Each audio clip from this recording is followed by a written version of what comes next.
you doing? I'm Robert Rothschild, and I've been driving a cab for 20 years. I'm not just your ordinary cab driver. I'm different. I can communicate with the dead. Many of my fares know me as the Paranormal cabbie. They've shared with me thousands of their stories, and I've researched hundreds more. I love the history of Long Island, haunted or not.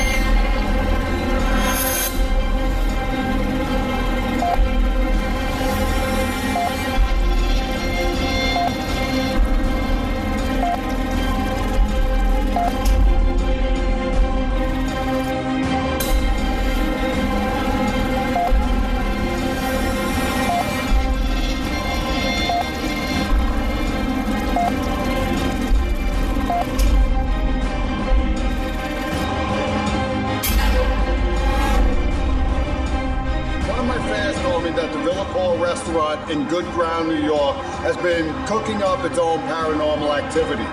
Full-bodied apparitions have been seen by the employees and the restaurant patrons. So tonight we have permission to see for ourselves if the Villa Paul will serve us with the golden ticket apparition, something I've been searching for many years. Only tonight will tell. I'll have Sean and Elizabeth conduct the interviews and then assemble the team to see what is really growing here at the Villa Paul in Good Ground, New York.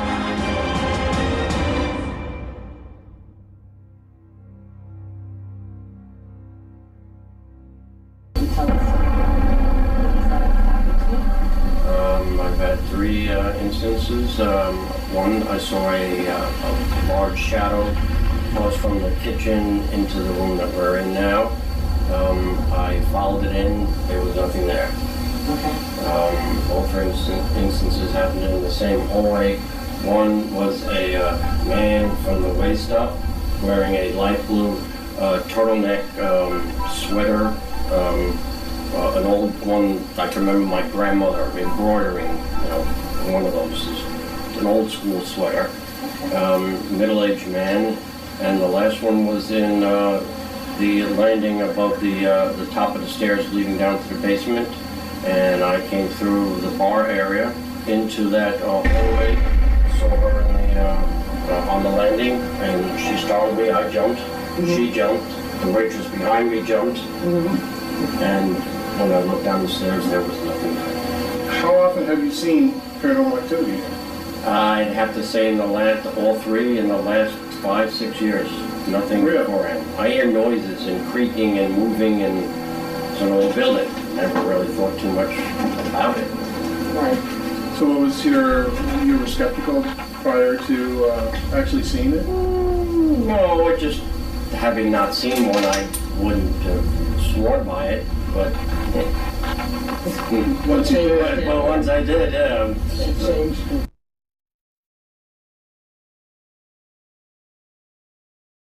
How long have you owned this business? Actually, it's been in the family for 51 years. Wow, wow. And your wife captured something on a camera at one time? Yeah, she took a picture. She was taking a picture for a website that we have. And when she brought the picture and gave it to my daughter to post, my daughter says, "Why'd you take it with somebody standing there?" She says, "There was nobody there because I took it in the morning. There was nobody else here." And when you look at the picture, there's a shadow. Okay. A dark shadow you can see it's a person. Right. Okay. And we actually had it blown up, and when you look at the blown up picture, it looks like an old soldier from the Civil War.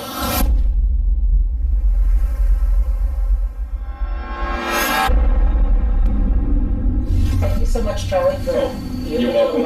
Welcoming us in here. Yeah. I know it's late, and we want to get out of your way. Let's find the ghost. Let's do it.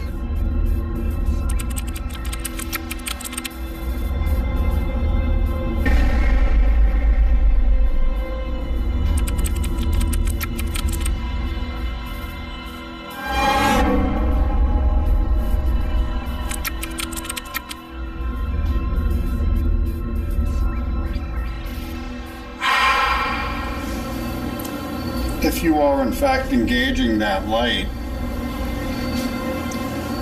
shut it off now. Yeah, we are getting spikes here. This is the hallway that they see a lot of activity.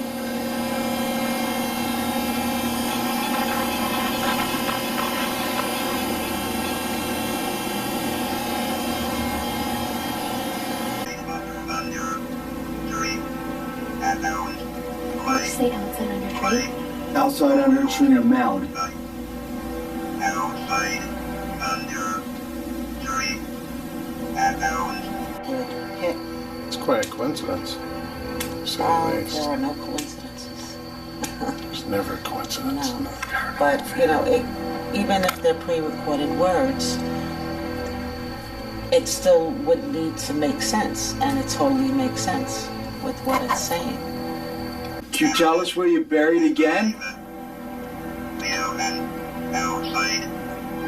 So tell me what it is that you're doing here. What is this thing? This is the spirit talk box. It's in a dictionary mode, but we did get a couple whole sentences basically saying that they were buried, the mother was buried in a mound under a tree in front of the house. Solid metal 15 compound.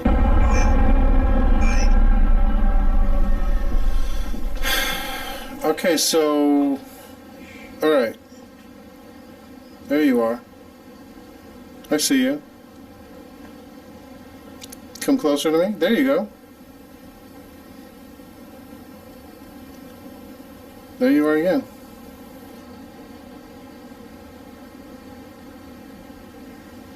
Can you say your name?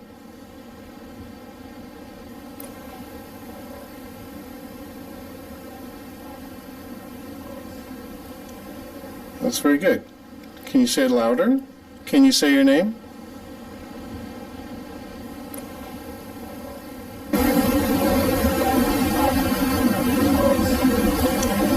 That's very good. Can you say it louder? Okay, this is Sean. I'm in one of the dining rooms. I just heard somebody talking, and hopefully the camera did too. What I do is I'm a paranormal investigator. We just set up the whole group, Rob's group, and if there's anybody that's here, you can just stand right next to me. You want to stand next to me?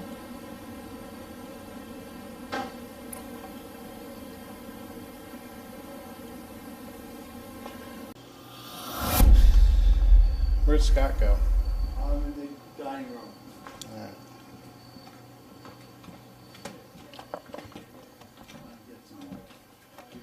Oh, it's nice and bright in here.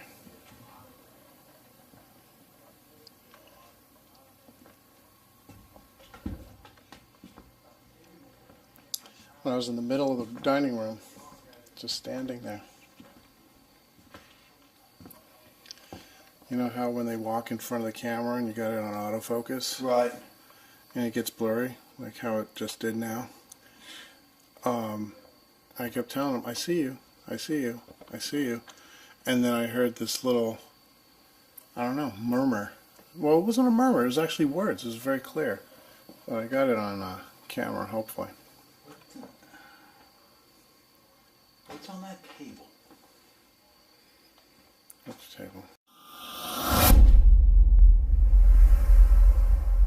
I just caught from the corner of my eye on this camera 7, which is right out here, going, looking into the kitchen area, a really bright flash, and it's not coming from downstairs because the stairs go down the opposite way. Mm-hmm. So I just marked it, and we'll have to look at that, when we have time to check out all the evidence.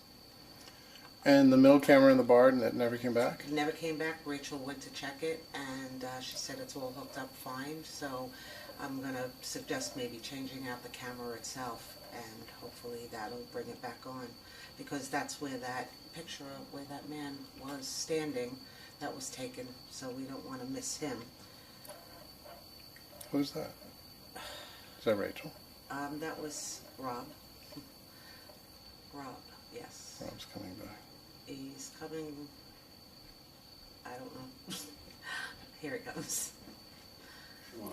Yeah. Hey. We're playing the ghost box down there. Mm-hmm. It told us We a should have a mound camera down there. on the property under a tree. Wow. And over there is a tree on that mound. Mm-hmm. Yeah. And that's exactly where the depression is, right in front of it. Okay, so basically what we used was what we call a ghost box, and what that is, it's a little machine, and it has about 3,000 words programmed into it. We ask a question, and hopefully we get a response with one of those words that are programmed into it that makes sense to us, which is what we use down in the basement. And we got not just words, we got full sentences.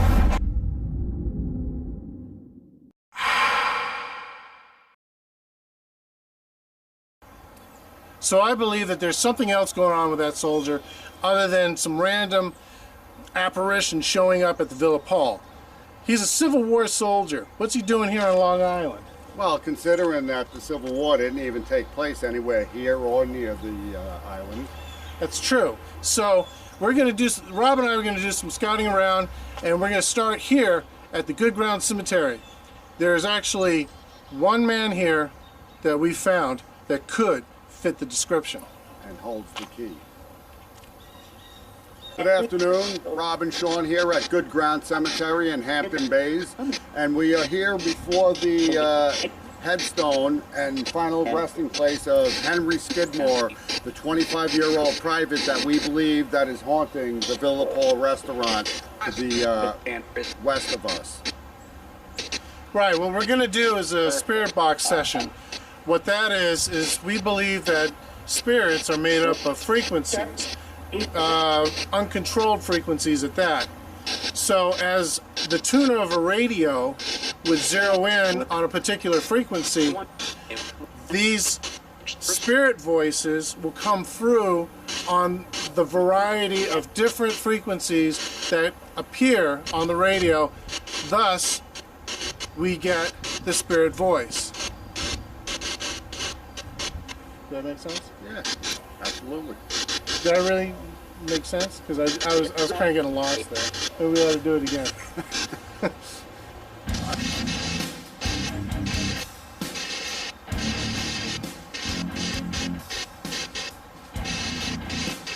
let's start asking questions. All right, I'd like to know, you died as a 25-year-old during the time frame of the Civil War. Was your death attributed to an injury as a result of fighting in that war?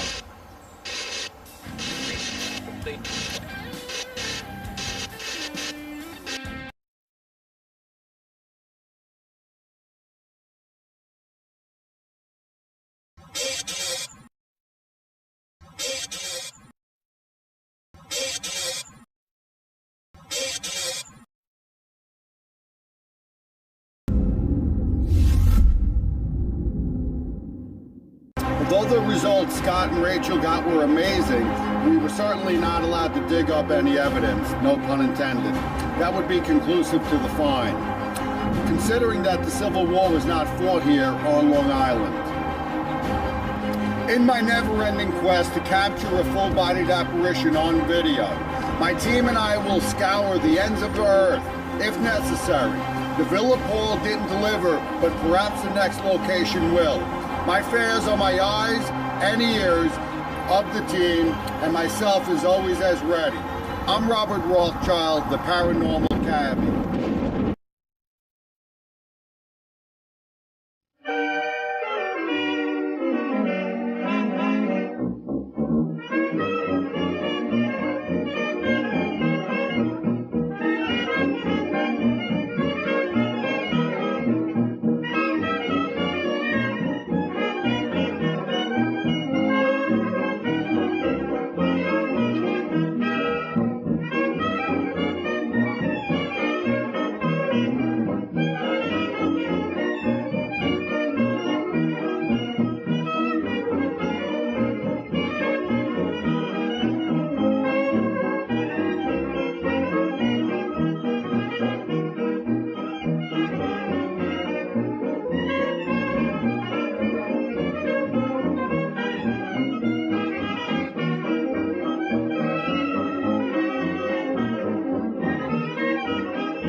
Alright, do it again. Next time, let me know. I can see it in your glasses, actually. Can? Gotta take them off. Okay. Oh, now I can't see the fucking look.